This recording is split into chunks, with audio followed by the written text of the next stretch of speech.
Hi everybody, my name is Sabrina Deutsch and I'm a board certified music therapist.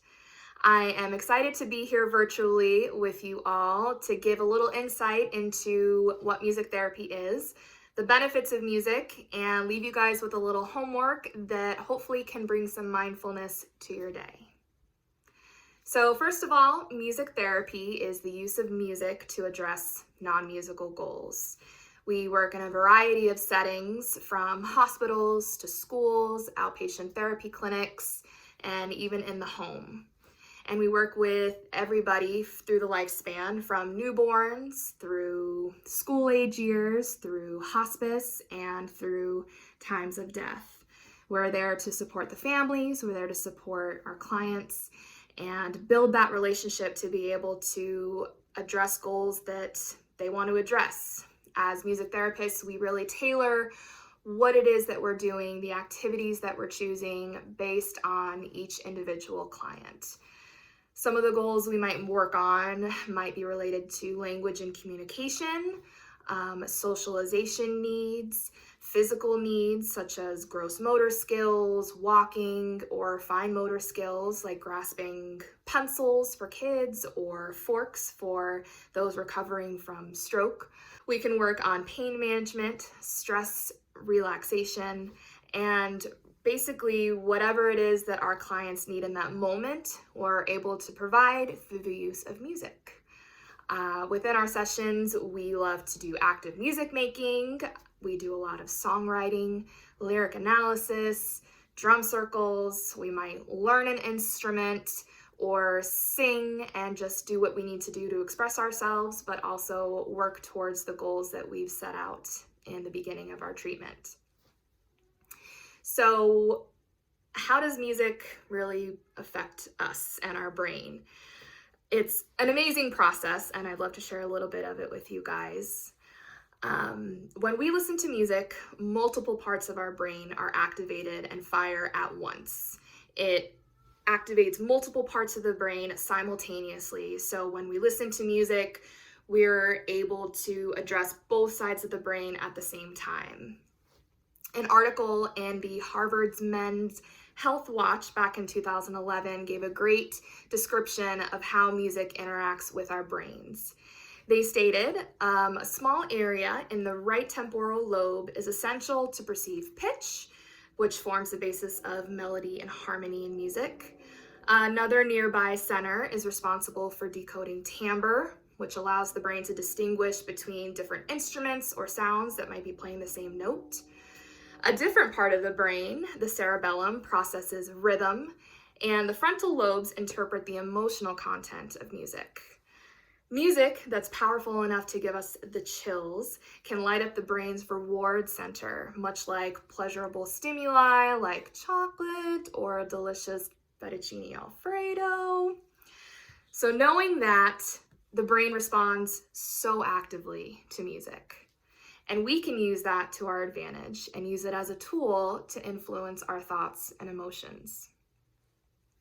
So why am I here? Why are we wanting to tune into our brain when so often we want to tune everything out and try and escape? Well, what we're going to do today is we're going to do a little bit of mindfulness meditation. I know for me personally, sitting down trying to pretend I'm not thinking about anything and pretend I have nothing in my brain is very hard to do. So I tune into my music, and I use my music as a tool to be in the present and really focus on the here and the now. So how exactly do we do that? So mindfulness meditation is unique in that it's not directed towards getting us to be different from how we already are, but helping us be more aware of where we are moment by moment. Studies are being conducted on mindfulness ongoing, and currently research is suggesting that mindfulness is positively associated with psychological health, and that training in mindfulness may bring about positive psychological effects. These effects range from increased subjective well-being, reduced psychological symptoms and emotional reactivity, and improved regulation to behavior. So knowing that music can be a powerful tool, knowing that our brain is this powerful source of all, let's take a minute and think about the importance of music in your life. I don't know the last time I really sat down and thought about what is it that I listen to? How is it that I really use music every day? So I'm going to ask you guys a couple different questions, and I want you to think through your day-to-day life and really ponder what effect music has in your life. For example, do you listen to music regularly? Is it live music? Is it recorded music? What kind of music moves you? What kind of music relaxes you? What music energizes you? Do you play an instrument or do you sing? And what music do you hear around you? Do you hear your kids playing Baby Shark? Or do you hear classical music being played in another room by a spouse or a family member? Whether you listen to music all the time or rarely, mindful music listening can really help you slow down in the moment and be present. So I'm going to give you 5 tools to break it down just a little bit more. So the first thing you should do is choose a piece of music to listen to. I typically suggest an instrumental piece, but you can do lyrical as well. The lyrics sometimes can add a different component to the meaning of the music rather than listening to the different parts, but again, it's totally up to you. It can be something that you've listened to before, or it can be an unfamiliar piece. And I encourage you to really switch it up. So maybe one time listen to a piece of music that you know, and then another time challenge yourself to listen to a piece you don't know. And really take inventory on how you react. Does your mood change? Does your body change? Does your heart rate increase or decrease? Do you feel more relaxed? Or do you feel frustrated? Or maybe you really didn't like that piece of music and it evoked non-pleasant feelings. Those are all things that help you really be present in the moment and mindful of where you are in that time. So the second thing that you're gonna do once you've chosen your piece of music is you're really gonna physically take a moment to ground yourself.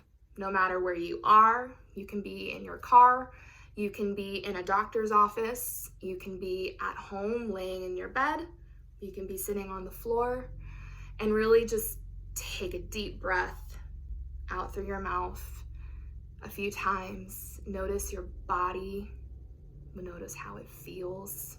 Are you feeling tense? Are you feeling sore? Are you noticing that twitch in your eye that just won't go away? Just really take notice of where you are in that moment. Then, number 3, you're gonna listen. I suggest using headphones or earbuds to really put you in that surround sound atmosphere. Give yourself permission to only listen to the music. A lot of times our lives are so busy and there's so much around us. So it's okay to kind of take a break for yourself, put on your earphones, listen to your body, put away Facebook, put away the computer, and give yourself those 5 minutes to kind of focus on you.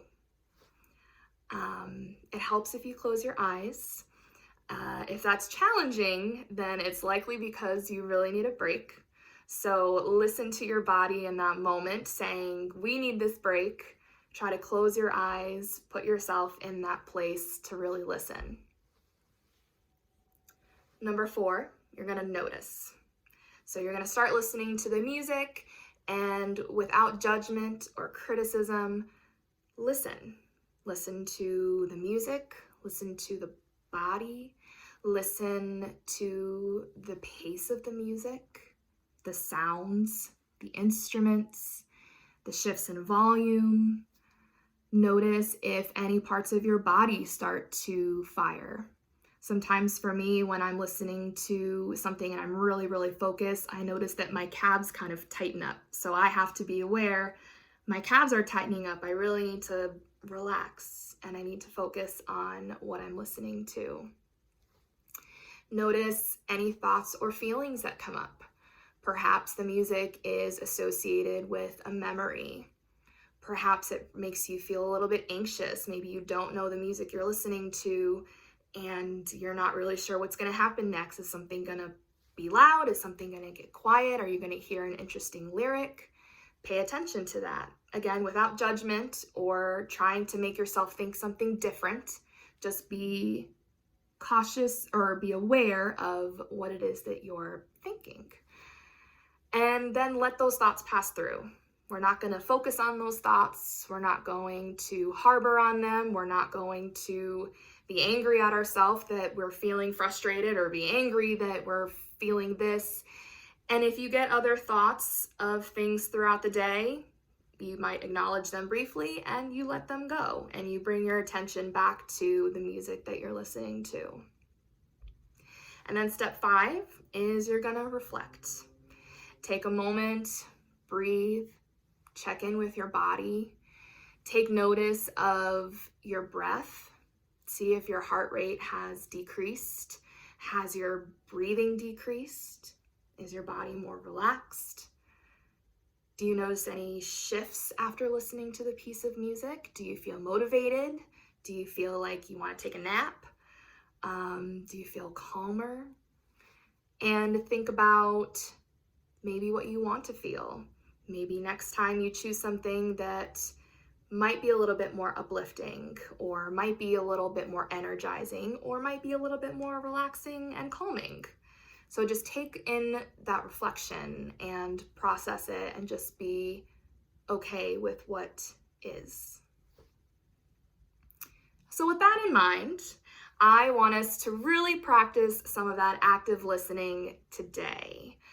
I know I'm not live with you, so I'm going to try to do my best to give some music and let you guys participate with me and see if we can kind of get through this together. So active listening versus passive listening. Active listening is when you are truly listening on one thing. Again, we put away the computer, we put away the phone, and we are listening to that one thing. You don't need to listen to a particular focus, but rather just a general one. So we might not be listening in that moment to a violin, but just listening to the music. And I think you'll be surprised by how much more you hear than if you're just passively listening to something in the background. You might notice an instrument that you didn't hear before, or if you're listening to music with words, you might notice a lyric that you never heard before. As music can absorb our attention, it acts as a distraction at the same time, which helps to explore our emotions. This means that it can be a great aid to meditation, helping to prevent the mind from wandering. So I'm going to play a piece of music for you now that's strictly a piano piece. It is called Clair de Lune. I'm sure many of you have heard of it before, by Debussy. I'm going to play maybe a minute, and I want you to kind of practice some of those things that I talked about. I want us to get into a place where maybe we're sitting, you can be lying down, you can be with somebody, you can be by yourself. Take note of your body, how you feel in that moment. Take some deep breaths. And I want you to just listen.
So if you join me for that, let's take a deep breath in.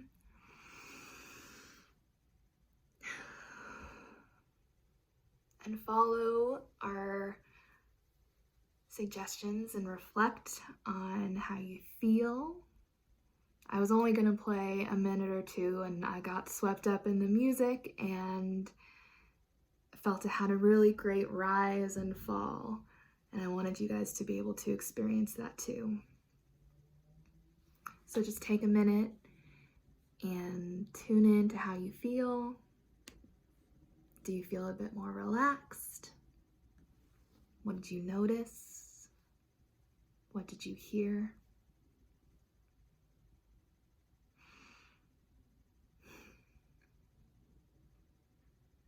So that was our initial exercise, but we're going to break it down just a little bit more, and I'm going to give you some more tools and tips that you can use the next time you want to try this out for yourself. So for the next piece that we're going to listen to, I want to give you a couple different things to actively listen to. Some of these are musical terms, so I'm going to try to break it down. For those who might not know many musical terms, that's totally fine. You don't have to know anything about music to be able to participate and do this at home. So for this next listening activity, we're going to try to listen in layers. So that piece was strictly piano, so it can sound like it's just one layer. You just hear piano. But if we wanted to break it down a little bit more, we can think of it almost in a left hand and a right hand. What did you hear on the lower notes? And then what did you hear in the higher notes? If we were to listen to that again, maybe we would break it down a bit more that way. We're just going to focus on the bass notes and the notes that we hear coming from the left hand. Or you might want to listen to the notes in the right hand. Maybe you put a picture in your head and you visualize the pianist at the piano and you imagine what their fingers would look like on the left side and the right side. So those could be just a couple ways for that one piece that might sound like a piano to break it down a little bit more. So for this next song, I want you guys to pick one of these different areas to focus on, or you can focus on more than one. One of them is sound. What instruments do you hear? Is there one instrument? Is it an orchestra? Is it a band? Is there a singer and background instrumentalists? Listen for that. Or what is the texture? Is it dense? Is it sparse? Is there a lot of instruments or just a couple? Are there any specific production techniques that you recognize? Are they playing live? Are they playing in a studio? Do you hear a lot of echoing? Then you can listen to harmony. If you hear two voices playing at the same time and playing different notes, if there's any, there might not be any harmony. Do you hear any chords or any chord progressions being used that you recognize? Does it change from section to section, or is it the same throughout the piece? Another thing you can listen for is the melody. And the melody is kind of the main line of music that you hear throughout the piece.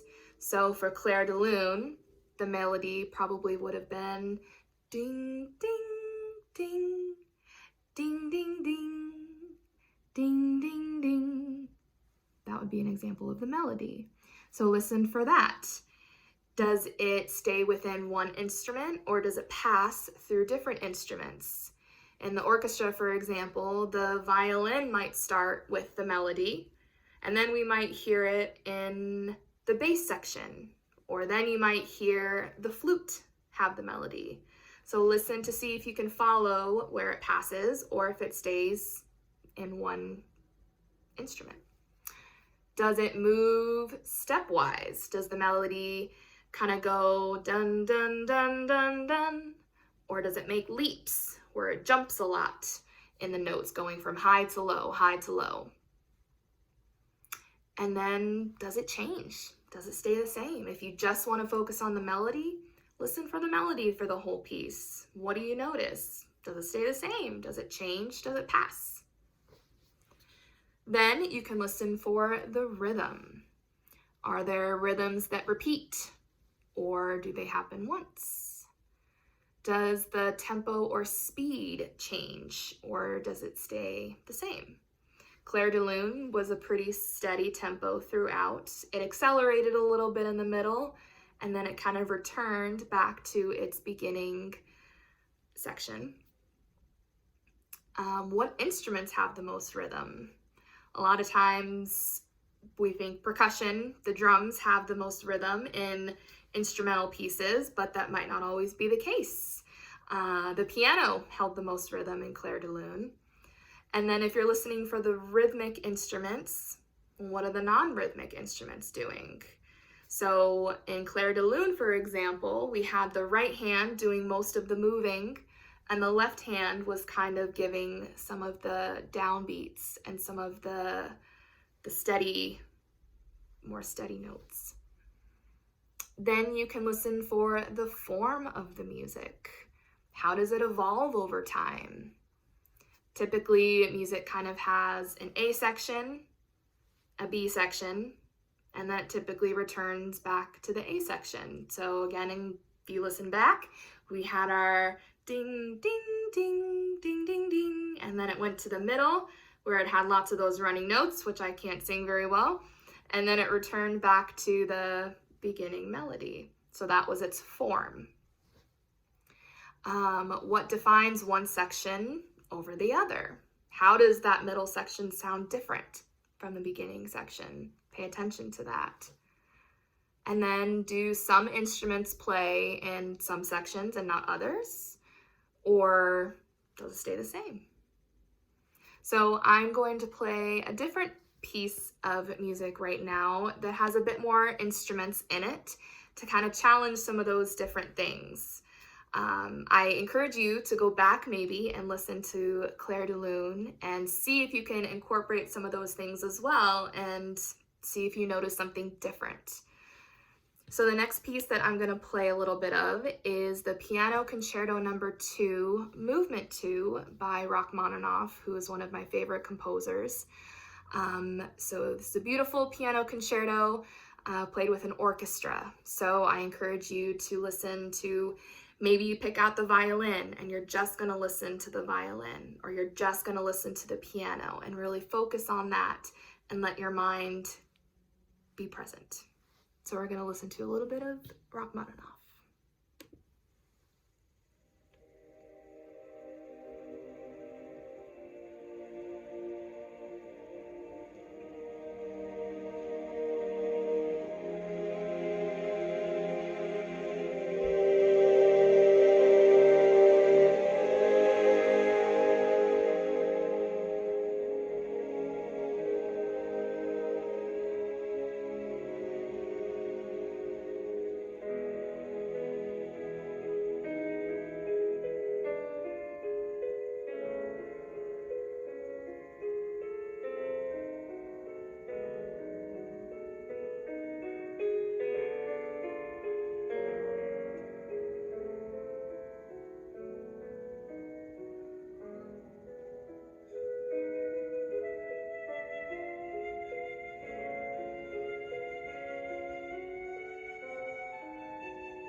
So take another deep breath in.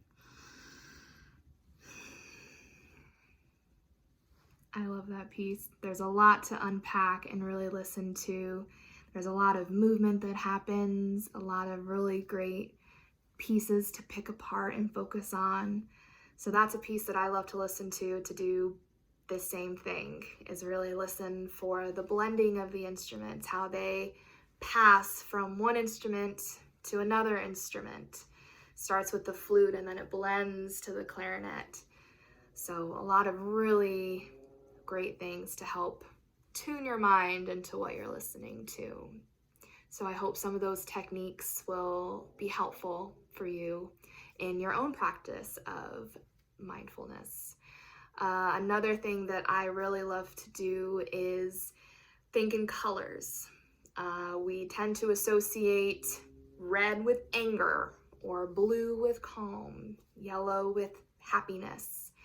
So another aspect to mindfully listening to whatever music you choose, think about the colors that you hear. Does it sound peaceful? Does it sound angry? Do you see colors as the music plays out? Another thing you can do is you can create a picture in your head. Create a movie. What do you see happening? Do you see people dancing? Do you see a park where people are playing? Create a scenario and really visualize and see with the music what's happening. And those are all really great things to also challenge your brain to be able to shut those other things out that might be taking up your mind and really placing you in the moment, in the center, and paying attention to this one thing, even if it's for 5 minutes or 3 minutes or 10 minutes. It's a really great tool for our emotional well-being to be able to pay attention to that moment and put aside something that might happen tomorrow, something that might be coming up in the week, or just the unknown of the future, which is always scary. Being able to be in the present is a very special gift. And I hope that what I have brought you today can give you some of that peace. I encourage you to practice little by little if you'd like. I am hopefully going to type this up and share with everybody. So if you need to come back and listen, or you want a little cheat sheet of some different ways that we talked about to help break down the music, or just to help ourselves actively participate in something, I hope to have that available for you guys. Thank you so much for joining. I hope that I can do this again soon, and hopefully someday see you all in person. I wish you all happy holidays and best to everybody. Thanks.